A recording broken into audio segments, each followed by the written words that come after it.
E, primeiramente, eu gostaria de lembrar que a hashtag oficial do evento é hashtag Quinto Seminário Redarte. Compartilhem as suas fotos e curtam a página da Redarte RJ. Dando continuidade à programação do Quinto Seminário de Informação em Arte, convidamos o senhor Sérgio Silva, representante da Sofia Biblioteca, para um breve pronunciamento.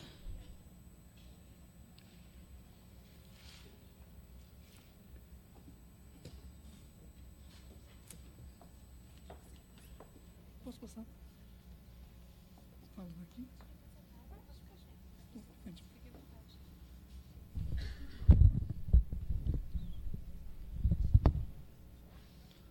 Olá pessoal, bom dia. Meu nome é Sérgio, eu sou consultor comercial do Sistema Sofia Biblioteca e do Sofia Sevo, né? A nossa empresa que tem sede em São José dos Campos e uma filial em São Paulo, outra filial aqui no Rio de Janeiro, né? Vou falar sobre a parte de excelência na gestão da biblioteca, né? E colocando Sofia Biblioteca como uma solução, né, para vocês.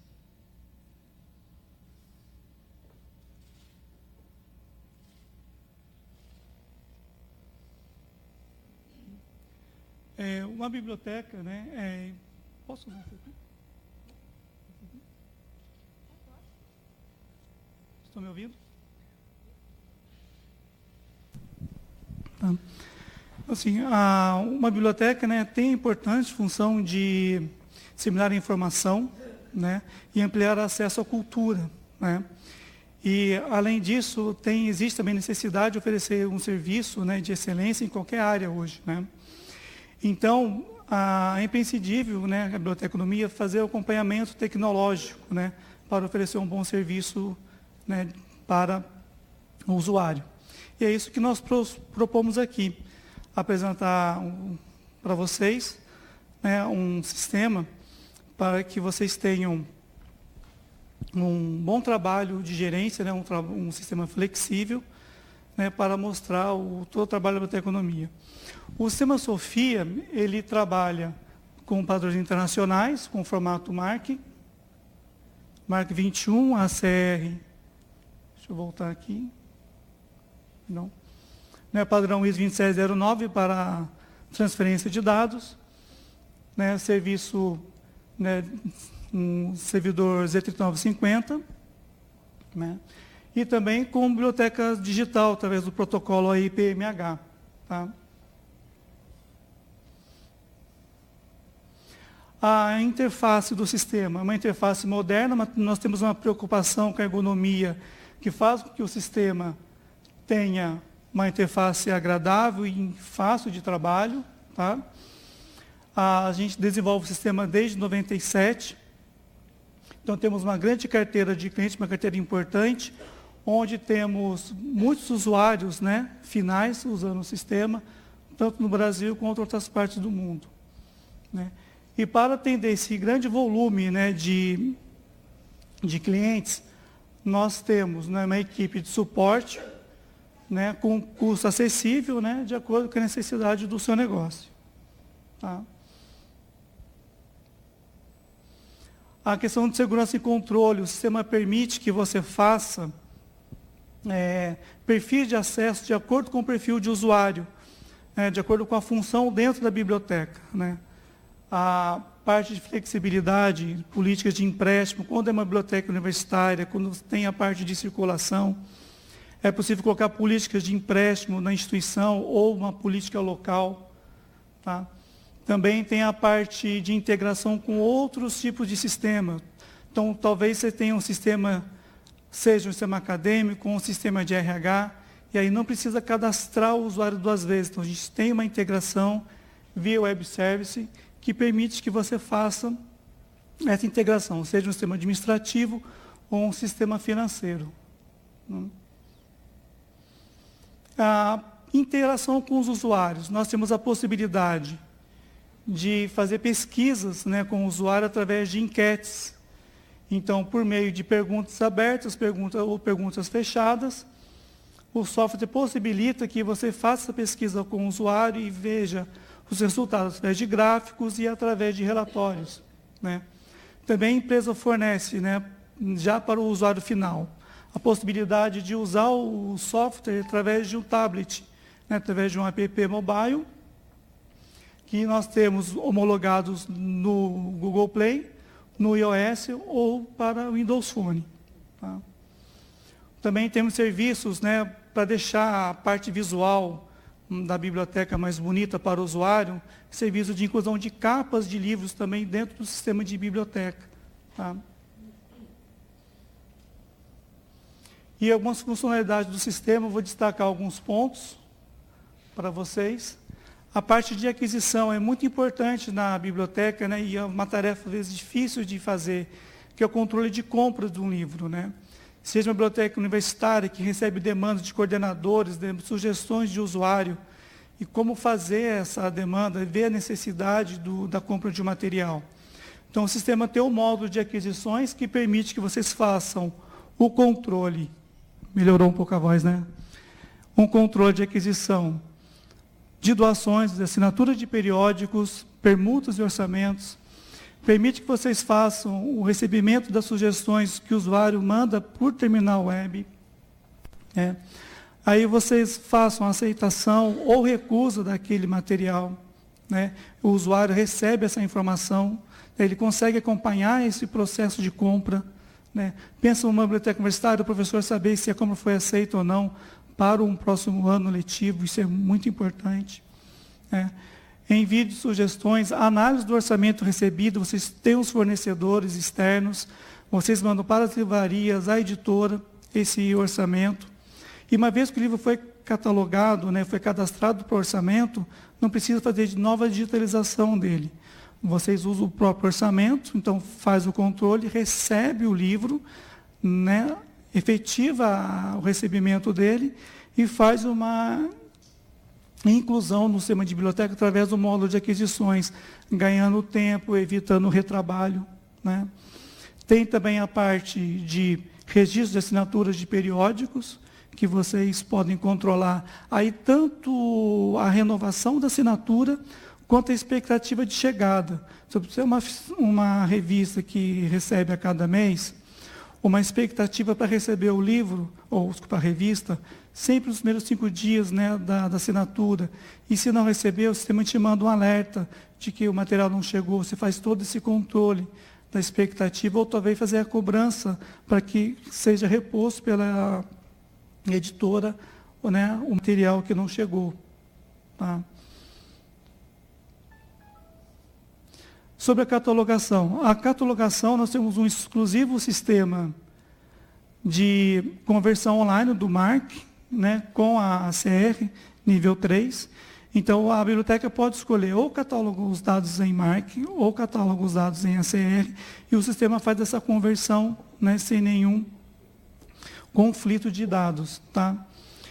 Tem a possibilidade de inclusão também, né, do material em nível monográfico, analítico, com possibilidade de criação de campos específicos, né, de acordo com a necessidade descritiva do material.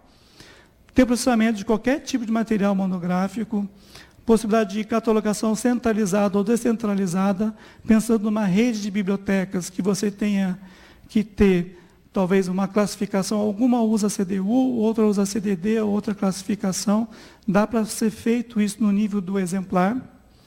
Né? Recurso de duplicação de registro ou unificação para facilitar o trabalho da biblioteca, controle de numeração de tombos, emissão de etiquetas, leitura por código de barra, né, controle de remissivas, remissiva verde também, a gestão completa de tabela de autoridades, né, e a possibilidade de anexar acervos, né, arquivos, né, imagens de referência, links de web, também vídeos, e a inclusão de exemplares em lotes, né, para facilitar o trabalho de catalogação. Intercâmbio de dados, né, trabalhar com outras bibliotecas. Pode ser feito intercâmbio através do IPMH ou MARC, a importação de registros bibliográficos, tem a possibilidade de importação de registros através do portal Sofia, onde é uma rede compartilhada entre os nossos clientes. a exportação dos registros via ISO 27009 ou usando o protocolo Z3950 para pesquisar em qualquer biblioteca do mundo, né, que tem esse serviço.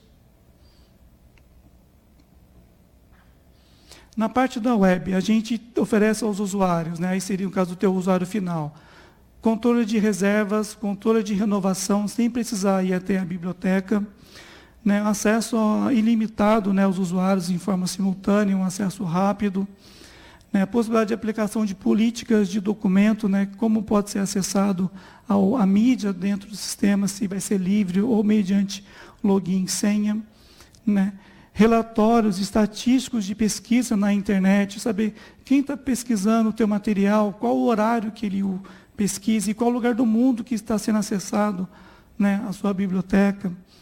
Né, através de integração com o Google Analytics, com o Google Maps, dá para localizar, né, onde está a biblioteca, ou de onde está sendo acessado.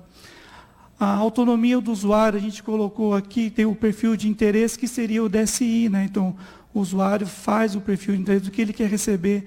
Cada título novo cadastrado no sistema, ele vai receber uma informação, né, do material cadastrado.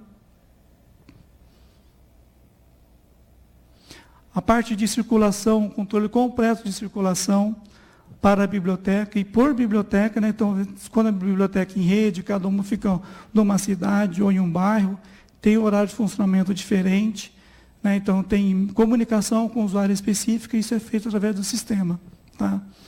Gestão de empréstimo para a biblioteca, emissão de cartas de cobranças, os avisos de forma automática, visualização dos dados de usuário, a foto, controle de chave de escaninho, quando o usuário não pode entrar, né, com a mochila, a biblioteca oferece chave para ele, é feito controle por dentro do sistema. Controle de consultas locais, como que é feito esse acesso, se vocês fazem a contagem dos exemplares que são pesquisados, dá para jogar dentro do sistema e controle e fazer esse cálculo diário. Opções de empréstimos por hora, integração com autoatendimento, né? Nós temos o Biblioteca e o RFID Brasil, que são homologados dentro do sistema, e recursos de biometria para empréstimo. Né? Na gestão da biblioteca, tem o acesso de usuários simultâneos, é ilimitado também, né? Configuração por instituição ou por biblioteca, destacar a gestão de acervo e circulação em múltiplas bibliotecas, né? Múltiplos idiomas, então tem módulo de tradução para o teu usuário, gerenciamento de relatórios, né, teve alguns relatórios específicos, exportação para Excel. Análise de aplicabilidade é um recurso que eu vejo que não é muito utilizado, mas é importante saber quando você tem que, por exemplo, fazer decisão de compra ou não de um acervo, ou talvez o descarte de material, saber se tem, talvez esteja obsoleto uma parte do acervo e tenha que atualizar. Você tem análise de aplicabilidade para isso, né, ver os dados de circulação de um período. Gestão de vocabulário controlado, gerador de coleções de fascículos em lote, né, então chegou uma revista, tem que cadastrar para um ano de revista, então 52 exemplares, então faz essa operação em lote, que vai demorar 5 minutos, talvez no máximo. Tá?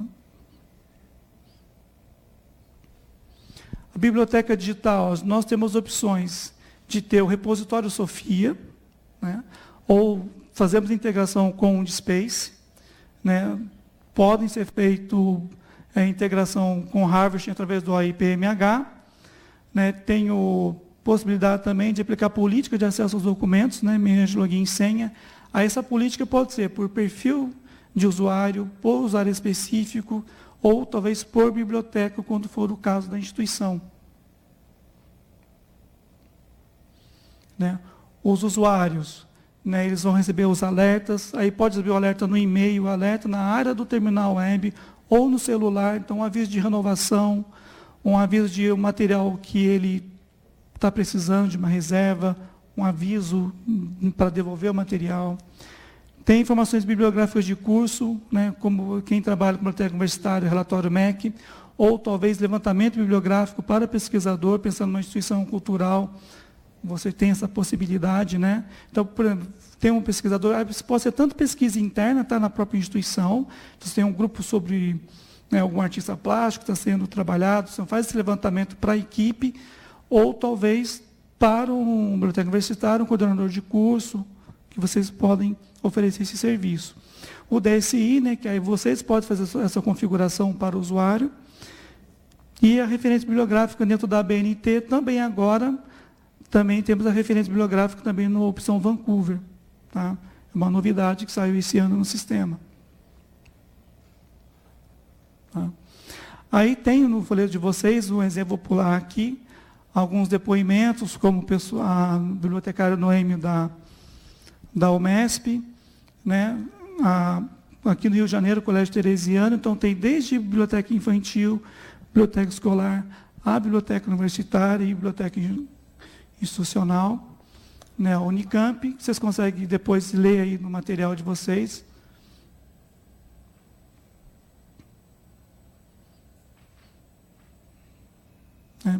Destacar alguns clientes nossos, né? A honra de falar, né? A Casa de Rui Barbosa como nosso cliente, a Biblioteca Nacional, a Academia Brasileira de Letras, a Unirio, né? A UERJ, como clientes do Sistema Sofia na parte de biblioteca. Né? Destacando.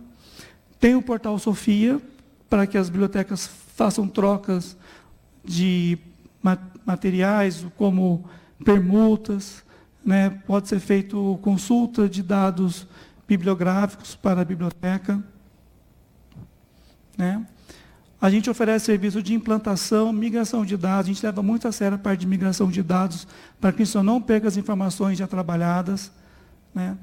A atualização do sistema simplificado, nossa equipe de suporte, né, tem um trabalho de ajudar a instituição a fazer essa atualização, né, mensal do sistema, sempre tem novidades, nossos clientes sabem essa preocupação nossa em continuar sempre esse trabalho de fazer a atualização e colocar as novidades de acordo com o mercado. Né?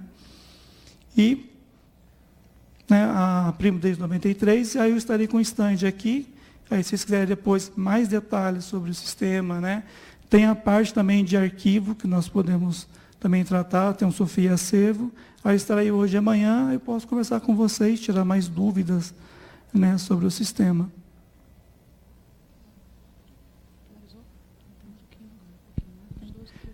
Eu tenho ainda uns 2 minutos, se alguém quiser fazer alguma pergunta aqui, ou se quiser deixar...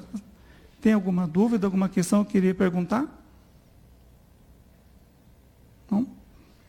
Então, tá bom, gente. Obrigado.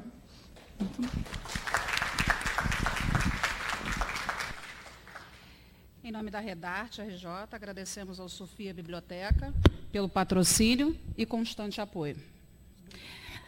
Antes de dar seguimento, eu informo que, para quem desejar, nós temos o material do Vladimir, né? É só pegar ali com o pessoal de apoio. E também nós pedimos aos autores de pôster para entregar na recepção os pôsteres, por gentileza. Neste momento, temos a honra de chamar ao palco a professora Daniele Aquiles para proferir a palestra intitulada Bibliotecas, a Memória da Vida.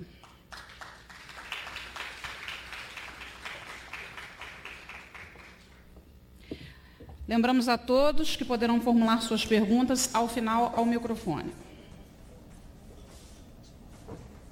A professora Daniele Aquiles é doutoranda do Programa de Pós-Graduação em Memória Social e mestre em Memória Social, ambos pela Unirio. Atuou como bibliotecária da UFRJ e atualmente é professora adjunta do Departamento de Estudos e Processos Biblioteconômicos da Unirio e integrante do grupo de pesquisa Bibliotecas Públicas no Brasil, Reflexões e Práticas. Bom dia. Gostaria de começar minha fala agradecendo, primeiramente, né, a Redarte, na figura da Alpina, pelo convite, que me deixa muito feliz. Em segundo, agradecer, na verdade, ao meu departamento e à Escola de Biblioteconomia por estar tão presente na minha trajetória acadêmica e à própria Unirio, né? E agradecer a pós-graduação em Memória Social na figura da professora Vera Dodebey, que está aqui conosco, E, por fim, agradecer a minha orientadora de doutorado, professora Jo Gondar, que, sem essa ajuda de 4 anos, ou melhor, de quase 10 anos, porque sempre fui orientada por ela, eu não estaria aqui falando sobre um tema que é tão... que particularmente é um tema da minha vida, né? Poderia dizer assim. Bom, essa comunicação ela tem como objetivo apresentar a relação entre 3 termos: biblioteca, memória e vida. Então, eu peço a vocês um pouco de licença para pensar esses 3 conceitos, né? Biblioteca, memória e vida, com um olhar mais filosófico e talvez um olhar mais literário, e que particularmente eu o classifico como romântico. Bom, quando eu fui convidada para fazer essa palestra, eu fui tomada pela importância das experiências e vivências individuais, né? Aquelas que se passam nos sujeitos, a partir do registro e da acumulação de memórias que vão se gerando e se atualizando. Então, desse universo de experiências e vivências, me questionei sobre o processo criativo, sobre a imaginação e sobre como o sujeito realiza suas derivas, como ele consegue escapar do modo como tradicionalmente a vida é imposta a ele, e principalmente quando consideramos o contexto social, político e econômico que vivemos atualmente. Então, seria a criação um caminho? Acredito que talvez sim, porque a construção dos modos de vida devem se centrar na criação. A criação de gestos, de pensamentos, de ideias, de desejos, de registros, de organização, enfim, dos modos de expressar todo e qualquer tipo de subjetividade que torna o sujeito singular. Para este seminário, pensar memória, experiência e arte como modos de elaboração de subjetividades tem a finalidade de indicar um sentido para as bibliotecas na atualidade. Me refiro à memória porque ela é a capacidade inscrita no sujeito que leva a construir caminhos a partir dos inúmeros fragmentos que se formam na vida desse mesmo sujeito. Fragmentos esses adquiridos nos processos de experiência e vivência, como já alertava Leonardo. A arte como uma via de expressão para comunicar ao meio social as percepções da vida. E a biblioteca como um lugar onde os sujeitos buscam informação para resolver seus problemas, a princípio de ordem informacional.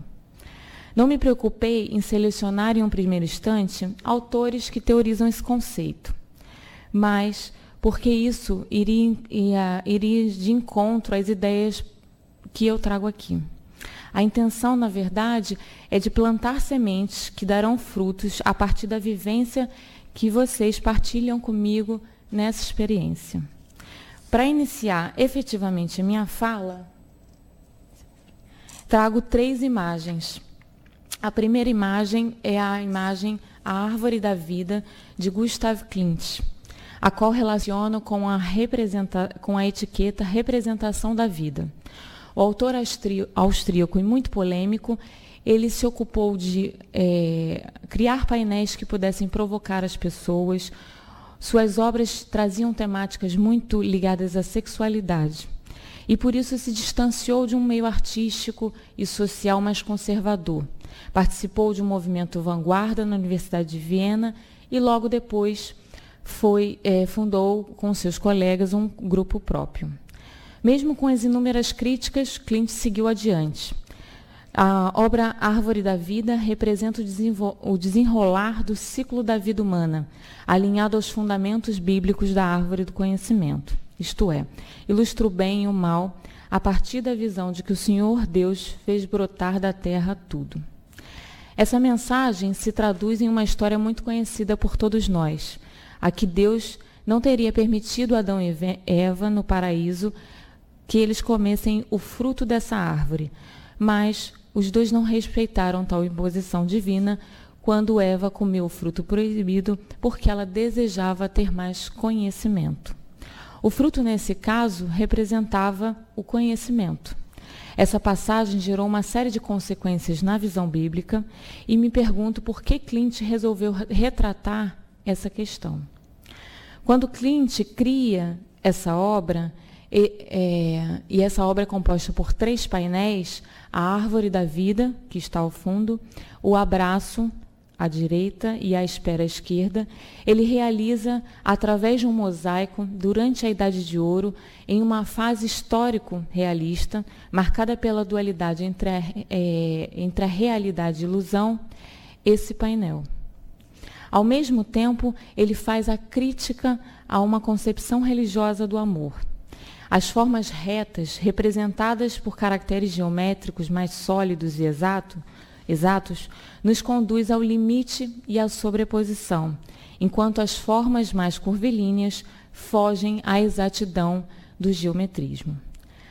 A espera é composta por caracteres mais exatos, portanto pode significar o maior controle, o limite, a exatidão.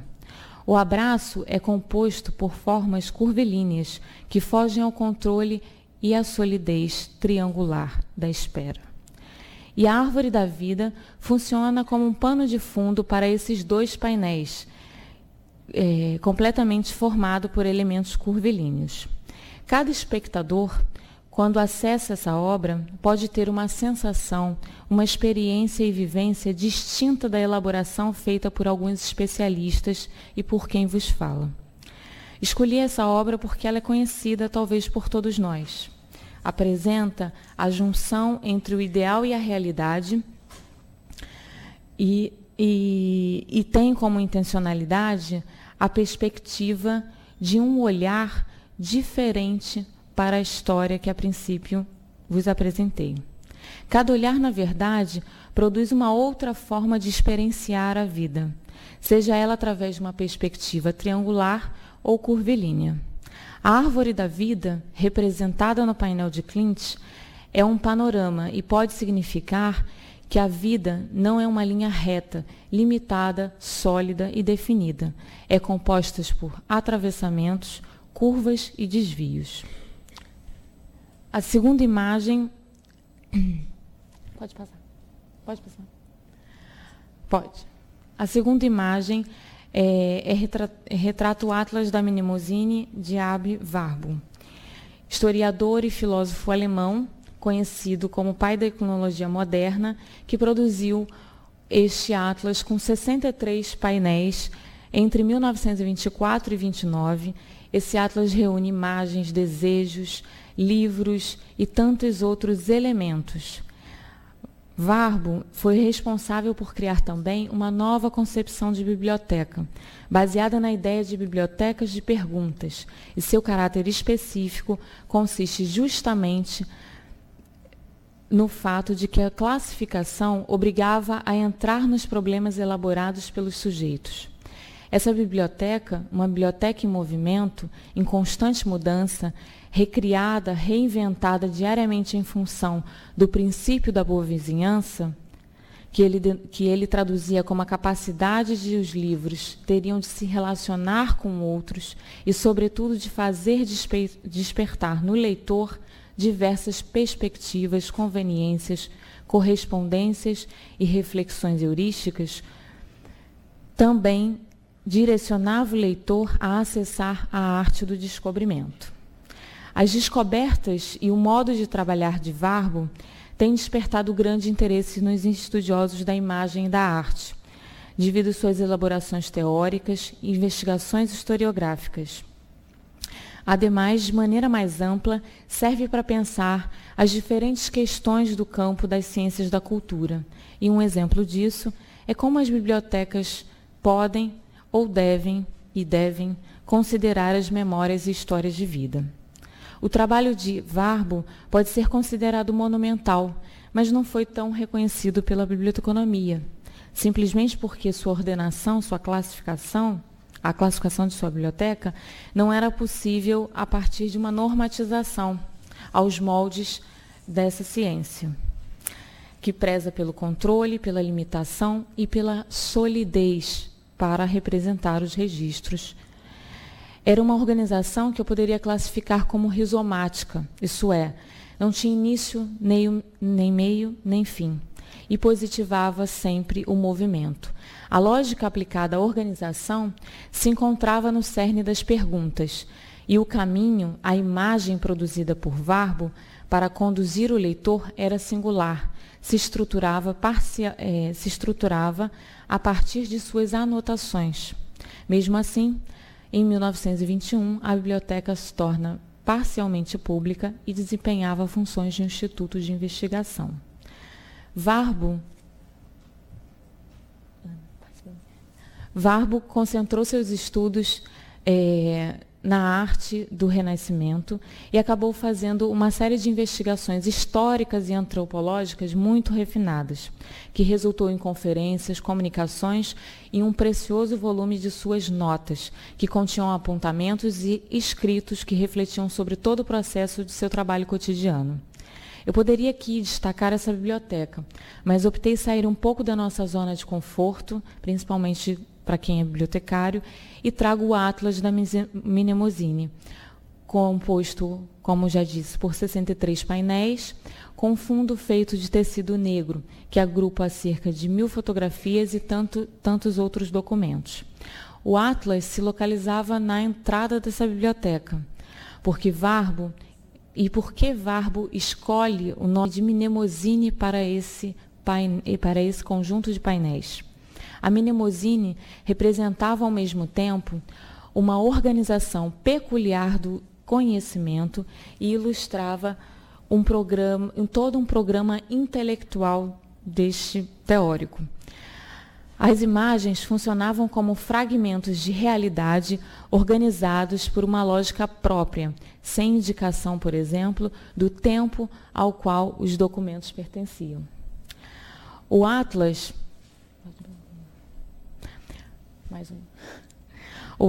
tinha como função contemplar a memória e, paralelo a isso, era o próprio projeto da função da memória em Warburg, como afirma Didi Huberman. De acordo com o Atlas, de certo modo, o Atlas da Mnemosine também aclarava o diálogo entre imaginação e realidade, assim como a obra anterior.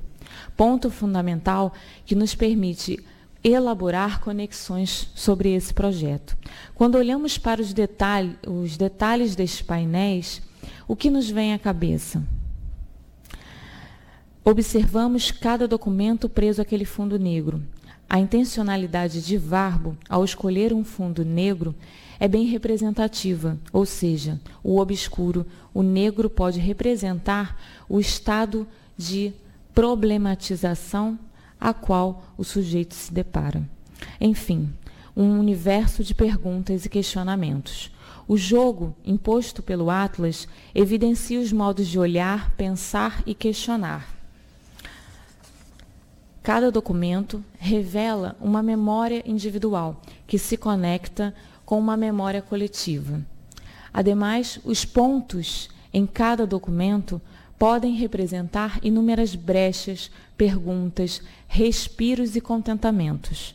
Warburg pode ter representado a memória a partir desses painéis para revelar a simetria ou anacronia ou uma tensão, a complexidade, as relações ou conexões, todas essas engendradas pela memória, cruzando vidas com a vida das imagens e os intervalos, como supõe o movimento que nos traz as incertezas de onde trafegamos no mundo das subjetividades. É assim que Warburg pensa a construção dos modos de ser.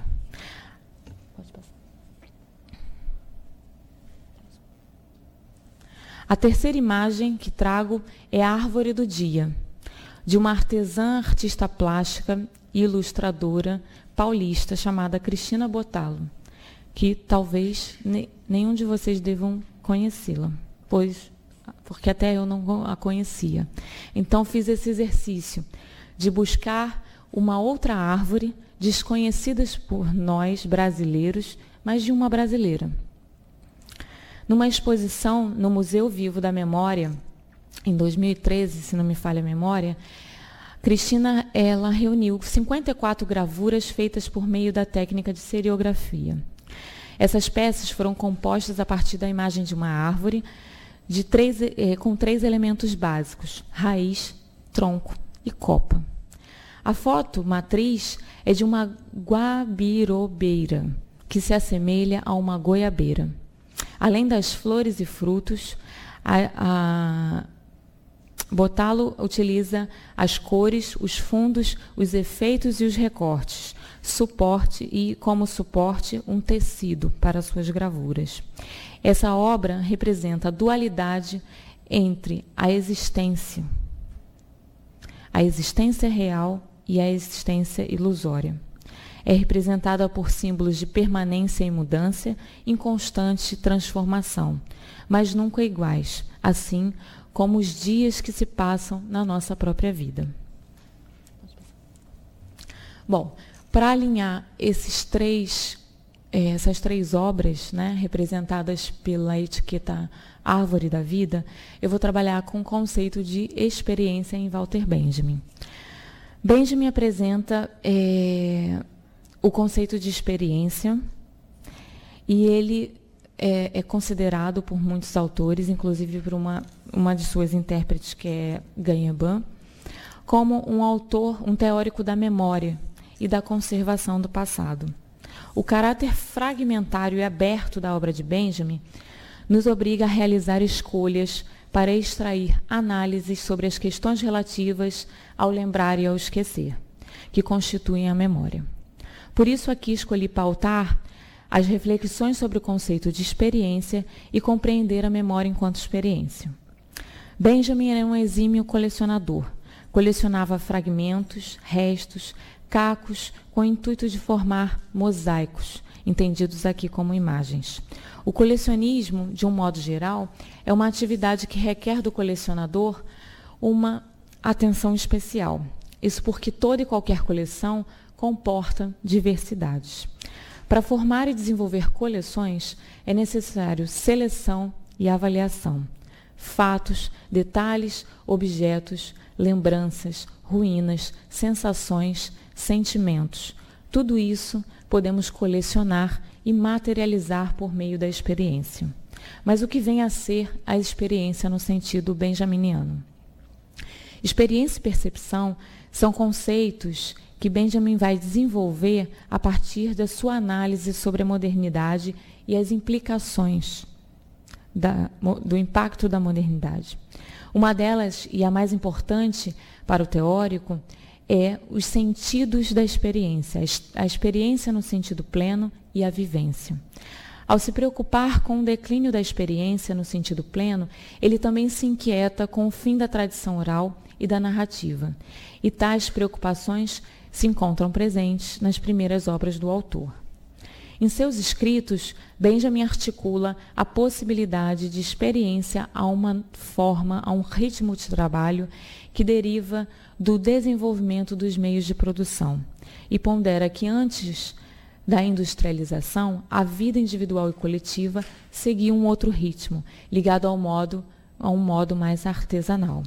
Ele se depara com esses novos modos de produção e reflete sobre suas implicações, alertando que a industrialização e o trabalho em série, o trabalho repetitivo, promovido pelo capitalismo industrial, vão modificar o ritmo de vida que deixa de ser artesanal e passa a ser industrial, promovendo assim o declínio da experiência no sentido pleno, vivida pelos indivíduos em todos os sentidos, o que ele associa a uma mudança nos modos de percepção, principalmente no texto, o narrador e experiência e pobreza. As transformações sociais, políticas, econômicas e culturais cada vez mais começaram a privilegiar a informação direta, objetiva e pontual, em detrimento de um conhecimento adquirido por vias das experiências compartilhadas, propiciadas, por exemplo, pela tradição oral.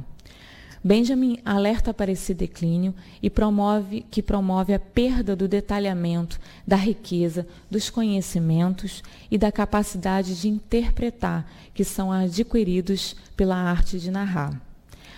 aos poucos, começa a acontecer uma nova forma de experiência, que se pauta na mudança de uma lógica, que tem a sua centralidade modificada. Da narração, passamos para a lógica da informação.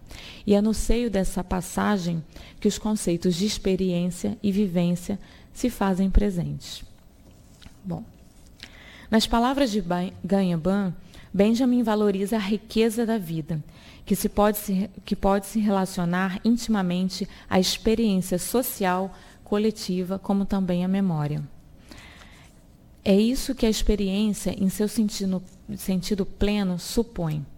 A experiência atrelada a uma temporalidade que alcança diversas gerações, indica a tradição e acaba sendo passada de geração para geração, produzindo uma continuidade, uma temporalidade própria das sociedades artesanais. Porém, com o capitalismo moderno, tudo isso se modifica. O tempo se torna descontínuo, entrecortado, fragmentado. E a tradição oral, a narração enquanto prática, acarreta uma formação válida para os indivíduos de uma mesma coletividade. Então, para Benjamin, ao identificar os problemas e dificuldades enfrentados pela modernidade, ele denuncia uma nova possibilidade de experiência, que atribui o nome de vivência, que se opõe, de certa forma, à experiência no seu sentido pleno. A vivência é aquela que reenvia a vida do indivíduo particular na sua inefável preciosidade, mas também na sua solidão.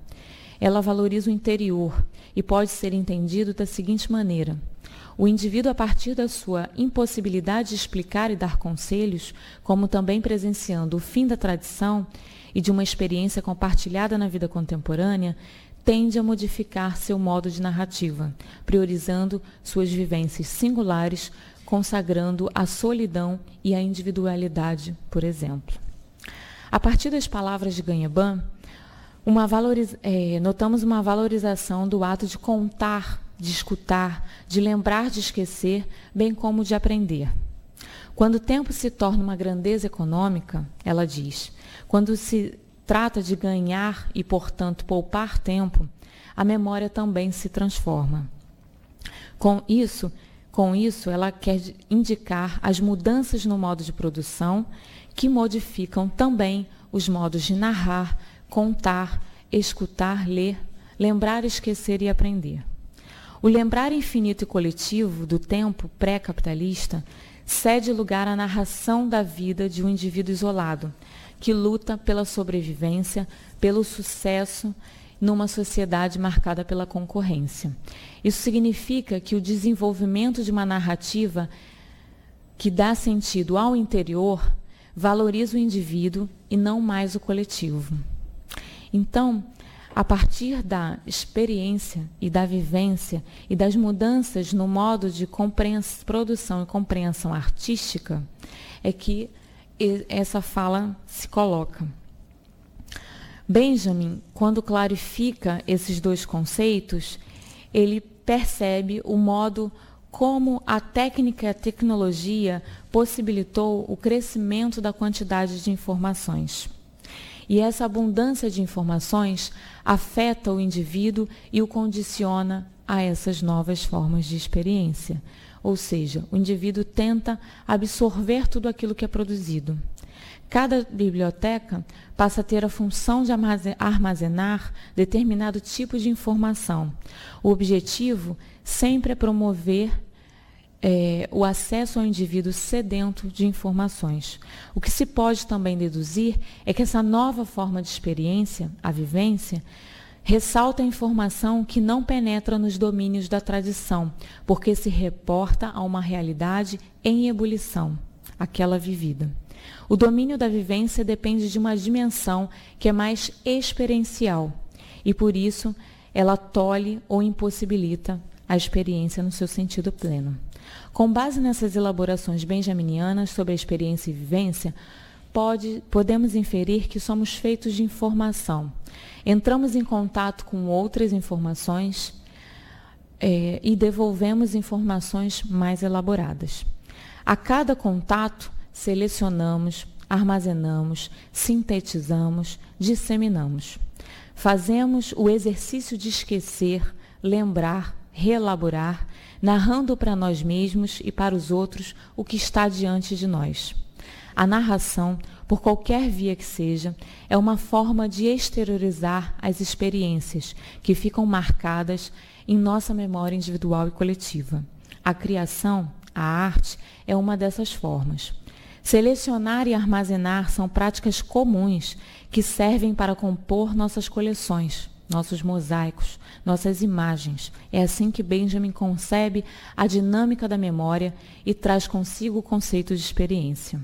Colecionamos fatos, passados, histórias, pensamentos, sensações, fragmentos, para que no momento de lembrar o que talvez estivesse esquecido, a experiência possa vir à tona e a atualização do presente seja possível.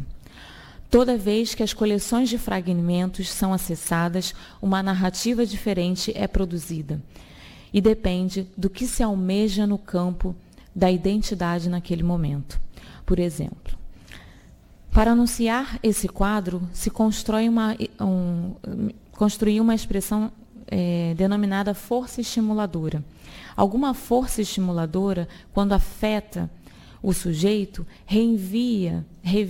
o revira e faz com que a sua coleção de fragmentos também seja reconfigurada, recombinada. A partir disso, se constitui uma disposição, uma nova organização do que se deseja revelar com determinadas nuances que estão armazenadas em nossa memória e que nos vêm à tona. A formação dessa disposição só é possível a partir do momento que se consegue contar e recontar, ou melhor, relembrar para percorrer as novas sutilezas de uma mesma memória.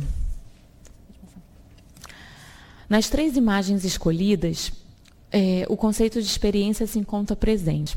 Além disso, elas têm em comum a ideia de árvore e de memória. Portanto, gostaria de propor, para finalizar minha apresentação, uma metáfora para refletirmos sobre como a biblioteca pode armazenar memórias de vida e como o bibliotecário pode ser curador de histórias e memórias de vida. Vamos imaginar a árvore, símbolo forte da natureza, que de certo modo está presente nas três obras. A árvore é composta por 3 elementos básicos: a raiz, o tronco e a copa, além das folhas, flores e frutos. Quando imaginamos a imagem de uma árvore, sempre acessamos uma representação cristalizada, meio universal de representação de uma árvore. Mas pensamos nas funcionalidades de cada parte. Pois bem, vamos lá. A raiz comporta as nossas memórias genéticas. São aquelas que herdamos dos nossos pais, como, por exemplo, aquelas que se encontram inscritas no nosso corpo. O tronco vai para além da sustentação da copa, reúne memórias genéticas, bem como aquelas recebidas a todo instante. O tronco é a via de acesso que materializada pela sua própria função de produzir a seiva bruta, aquela produzida na raiz, e a seiva elaborada, aquela que conduz elementos para todos os tecidos da planta, possibilitando a alimentação de suas células. E no tronco, essa seiva bruta e essa seiva elaborada acabam sendo passível de interação. E, às vezes, tantos elementos presentes na seiva bruta ou na seiva elaborada são elementos até mesmo opostos, como fogo e água, por exemplo, utilizando uma outra metáfora. Mas que ao final das contas, tudo isso serve de alimento para a própria árvore. A copa é formada por galhos, extensão do tronco, e pelas folhas, que são responsáveis pela captação de energia solar, que serve de alimento, como também funcionam como órgão respiratório, a partir das trocas gasosas. Portanto, Irei pensar a copa como as possibilidades criativas, como os sonhos, como um futuro de memórias. Se a copa é atingida pela energia solar, essa energia se transforma em vitalidade, em certeza, em controle de memórias. Mas se a copa é atingida por uma tempestade, tudo isso se transforma. Os galhos e as folhas se descontrolam pela força estimuladora que as atinge. E essa força estimuladora as representam na figura do vento, elemento que impede a cristalização e a solidez, porque a função desestabilizadora promove sempre uma reelaboração do estado de todas as coisas. Mas a árvore, por ter tronco forte, acaba reelaborando o estado das coisas e aproveita a água da chuva para restabelecer o processo criativo, os sonhos e o futuro de memórias, mantendo-se em equilíbrio novamente. Pode passar. As flores produzem a função de reprodução. Então, arrisco-me a dizer que as flores são as memórias que se deixam para as novas gerações da árvore, como carregam o pólen, responsáveis pela vida nova. Frutos que são imagens de amadurecimento da árvore, e aqui os representam na imagem do conhecimento, daquilo que se pode ser transmitido. Pois bem, a árvore aqui é uma metáfora potente para compreendermos experiências e vivências, e ela pode, como imagem, materializar o sentido benjaminiano de experiência e vivência, isto é, a combinação entre esses dois conceitos. E por que escolhi esse símbolo da natureza, que é a árvore? Como podemos relacionar todas essas três obras? Para tecer a minha ideia sobre a ligação entre as obras, né, que estão representadas na metáfora da árvore, como a árvore da vida, escolhi um poema do Manuel de Barros para fazer essa tessitura. Esse poema diz o seguinte: eu gostaria de fazer parte das árvores como os pássaros fazem. Eu gostaria de fazer parte do orvalho como as pedras fazem. Eu só não queria significar, porque significar limita a imaginação. E com pouca imaginação, eu não poderia fazer parte de uma árvore, assim como os pássaros fazem. Como mensagem final, para alinhar tudo isso que vos trago aqui, de forma muito tensa, porque a minha fala é uma fala frente a tantos nomes da memória social, compartilho com vocês uma ideia que trago há um tempo, né? A ideia de olhar para as bibliotecas como árvores, compostas por memórias de vida. E para nós, né, bibliotecários, a metáfora de que sejamos pássaros, responsáveis pela curadoria dessas histórias e memórias de vida. Pássaros que se permitem a adentrar na dimensão das experiências e vivências para construir um novo modo de armazenar coleções e fazer emergir outras memórias, tantas individuais, porque elas se encontram esquecidas em cada um de nós dos sujeitos e nos podem levar a uma construção coletiva muito mais próxima da criação, da imaginação e da arte, que é o tema desse seminário. Obrigada a todos vocês.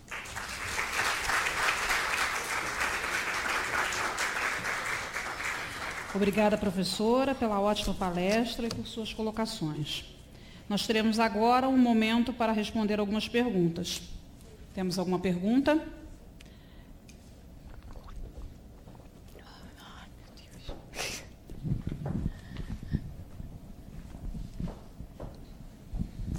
Gracias.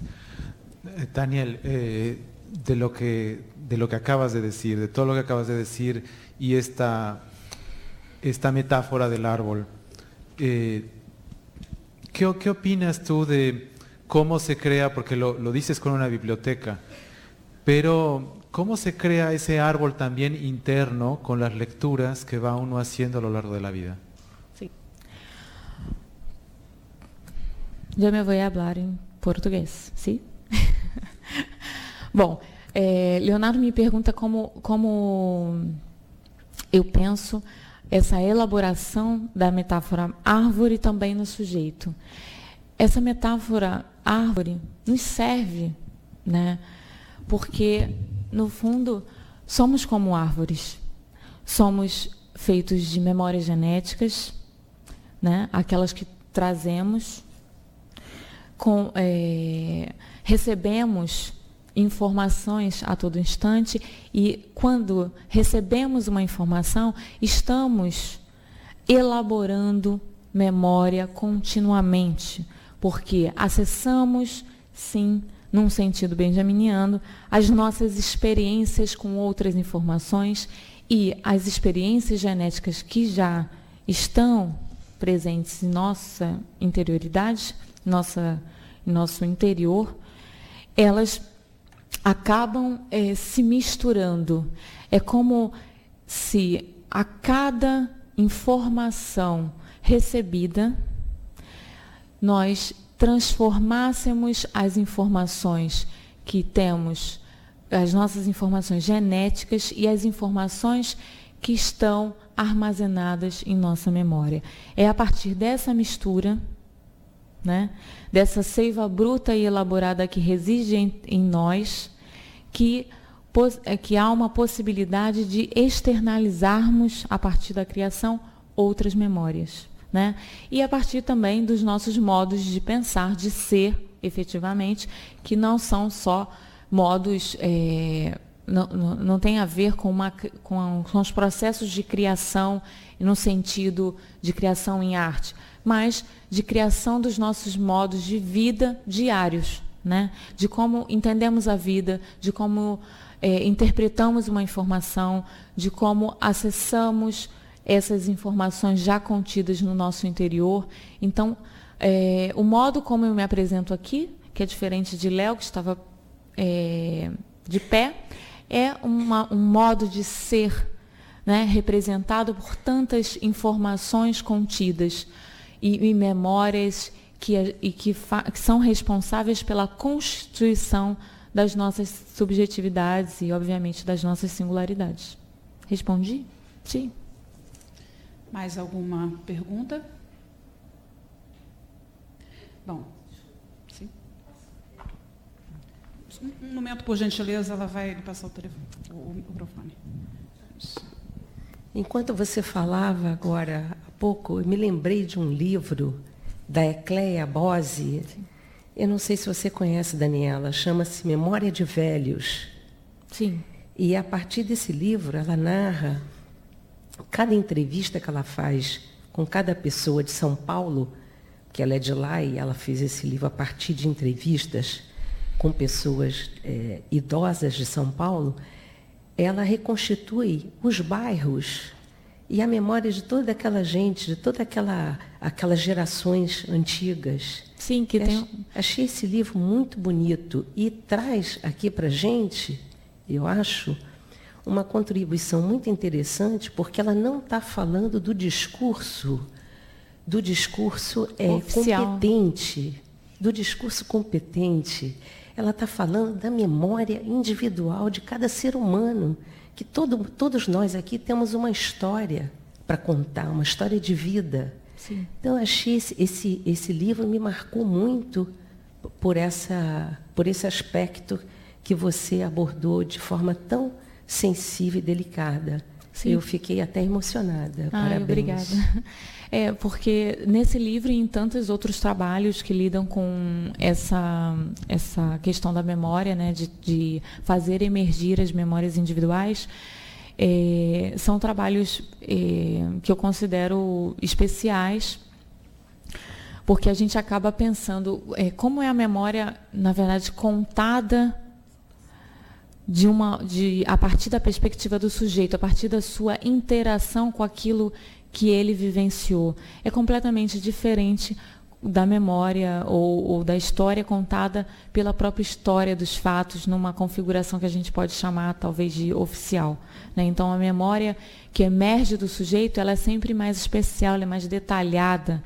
Por quê? Porque dentro dessa memória, quem investiga essas memórias e histórias de vida acabam percebendo nuances tão distintas, tão suaves e tão preciosas, que fazem modificar, às vezes, até a mesma perspectiva da própria pesquisa que se faz quando você tem acesso a esses depoimentos, enfim, a essas histórias muito particulares.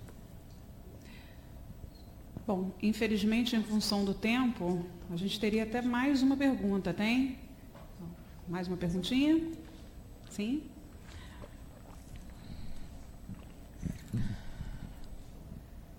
Não é nenhuma pergunta, Daniela. A professora Ivete Perucchini, lá na ECA USP, tem o projeto Estação Memória. Uma vez por semana, ela faz um encontro dos idosos lá no departamento de biblioteconomia.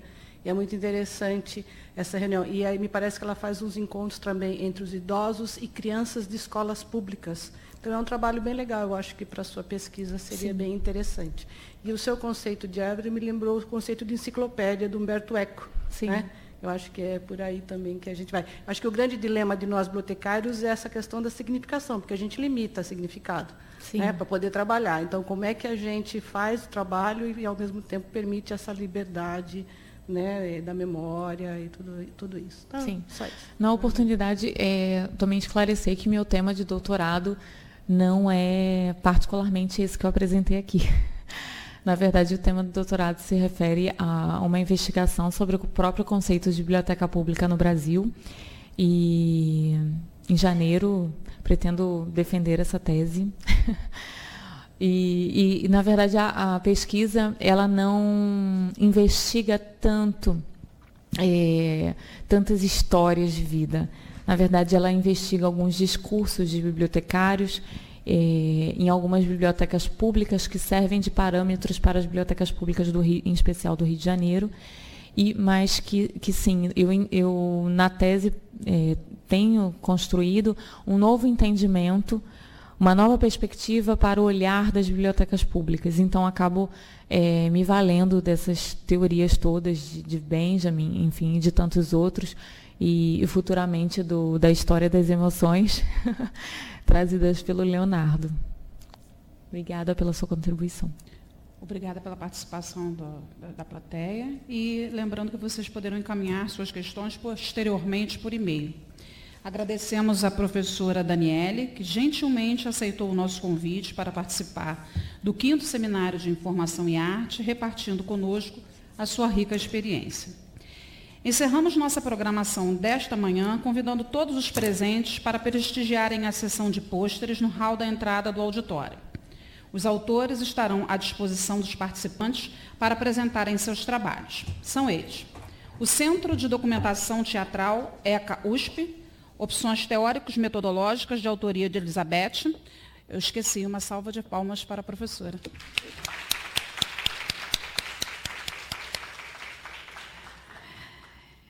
E o outro é Memória da Fundação Casa de Rui Barbosa, análise quantitativa de uso do repositório Rui Barbosa de Informações Culturais, de autoria de Elisete Souza Melo, Luziana Jordão Lessa 13, Mariana Franco Teixeira. Retornaremos às 14 horas para dar continuidade à nossa programação com a palestra do professor José Pessoa. E lembrando, por último, no intervalo, que convidamos vocês para participar, os participantes, para consultar as obras do Vladimir, que estão à disposição. Agradeço a todos. Bom almoço.